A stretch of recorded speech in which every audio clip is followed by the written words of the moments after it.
heard the name Jesse Owens, but few know the true story of this Olympic legend. Jesse was a man who was courageous and a man who was willing to make a change. And during 1936 Olympic Games, Jesse Owens was willing to take a stand. His story all started when he turned a struggling childhood into a successful track career. He became one of the fastest runners in the country and was able to reach the honor of going to the Olympic Games. Here, he went against all the odds and created a story that will never be forgotten. By competing in the 1936 Olympic Games, Jesse Owens showed the world that there was no such thing as racial superiority and was able to stand up against segregation and inequality. It all started on September 12, 1913, in Oakville, Alabama. Jesse was born with a struggling family.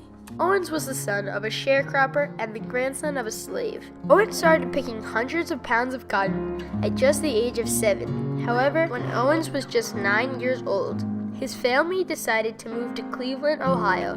Owens met his coach and his mentor, Charles Riley, in junior high. He started training Owens for months, and Jesse's track skill increased dramatically. Owens would also meet his future wife, Minnie Ruth Solomon, in junior high. Later, he went on to go to East Technical High School. Owens immediately became one of the biggest stars in the country, winning first in 75 out of 79 of his races. Owens was able to go to any college of his choice through a scholarship because of his unbelievable skill. Jesse Owens became a nationwide phenomenon quickly. Owens caught the eye of many Big Ten schools. However, he chose the Ohio State University. Here, he would be able to work many jobs, such as an elevator operator, a waiter, and more. He would have to do this all, attend classes, and run track. His coach, Larry Snyder, was someone who had a big impact in his life. He made Owens the sensational star he became. But Owens struggled off the track.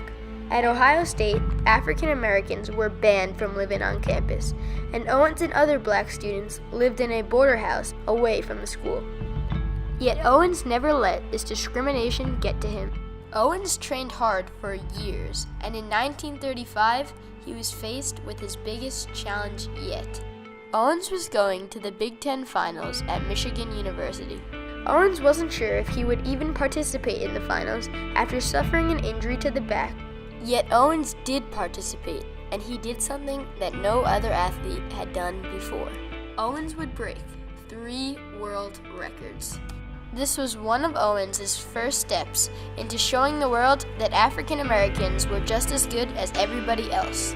Jesse would keep pushing forward until he reached the 1936 Olympic Games. The Olympic Games were awarded to Berlin, Germany in 1931. Well, as you may know, the Games were actually awarded to Berlin before Hitler came to power, and the International Olympic Committee, gave the Games to Berlin in hopes that it would help the Weimar Republic survive. Instead, what happened was that in 1933, Hitler came to power, and then the question was, could the Games remain in Berlin? Should they remain in Berlin? Countries had started dropping out of the Olympic Games because of just their knowledge of Hitler.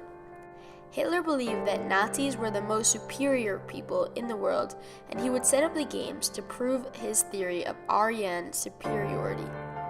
This idea was saying that all races, especially Jews and African Americans, were not as good as his pure white Nazi race.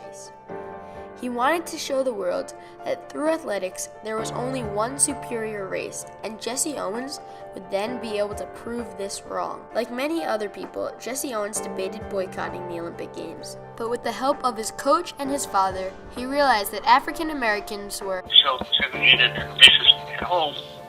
Why are we saying that we should boycott the Berlin Games on the basis of racism? In the end, most teams, including America, would go to the Games as long as Germany took down all anti-Jew signs and discriminatory signs. Jesse Owens was just a 23-year-old boy who was going to the Olympic Games. However, Owens did not know what was in store for him and how he would be able to prove the world wrong. He heard stories about Germany and Hitler. However, when Owens got to Berlin, it seemed different than what he was told. People tried to get his autograph. Lots of people wanted to be photographed with him. The games opened up on August 1st in unique fashion. He wanted everyone to remember the games where he showed the world the truth about race. On August 2nd and 3rd, however, Owens did something like never before.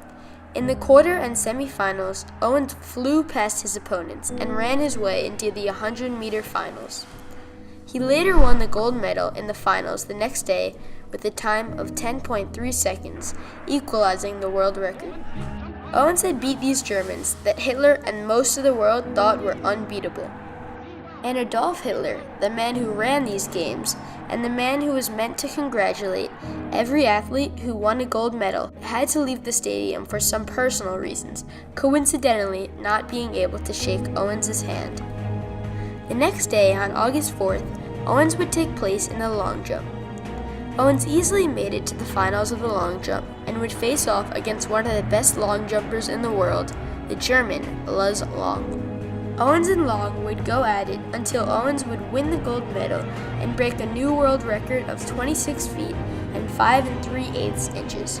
Owens and Long would also become great friends, showing the world that skin color didn't matter. On August 5th, Jesse defied the odds yet again. He would take place in the 200-meter dash and break another world record of 20.7 seconds, winning his third gold medal. Owens was attracting all the attention and proving Hitler's theories wrong, day after day. Owens was done at the Olympics. He had 3 out of America's 11 gold medals, and he surprised everyone. But on August 9th, the Olympics changed. America would sit Sam Soller and Marty Glickman, 2 Jewish runners who would take place in the 400-meter relay. Marty and Sam were going to be replaced by Jesse Owens and Ralph Metcalf. That was a complete shock to all of us, including Jesse and Ralph. Jesse immediately spoke up and said, "Coach, I've won my 3 gold medals. Let Marty and Sam run. They deserve it." And the coach said, pointed the finger at him and said, "You'll do as you're told." And so Jesse laid back, even though he volunteered not to run. Owens and his team would win the gold and break yet another record of 39.8 seconds. He proved a point and showed the world that African Americans were just as good as everyone else. Although Owens had much success during the Olympics, there were times when he struggled after the Olympic Games. He didn't have much money, so he raced dogs, horses, and cars in public. He tried many businesses, but most failed. However, Owens still accomplished many things after the Olympics. He married Minnie Ruth Solomon in 1935 and had 3 children with her. He spoke publicly to inspire others. He also organized the Junior Olympic Games in 1956 and later became the running coach for the New York Mets. Lastly, Owens accepted the Medal of Freedom Award given to him by President Gerald Ford. He passed away at the age of 66 on March 31st, 1980, due to lung cancer. Call him a student, call him a father, call him a runner, call him a legend. 81 years ago, our world changed. 81 years ago, one man decided to make a difference. Jesse Owens left a mark on this earth that will never be forgotten. Owens had to run his way through a struggling childhood to a college that at the time didn't treat Owens as an equal. But with everything that held him back, Owens still was able to push forward. He showed that African Americans were just as good as everyone else.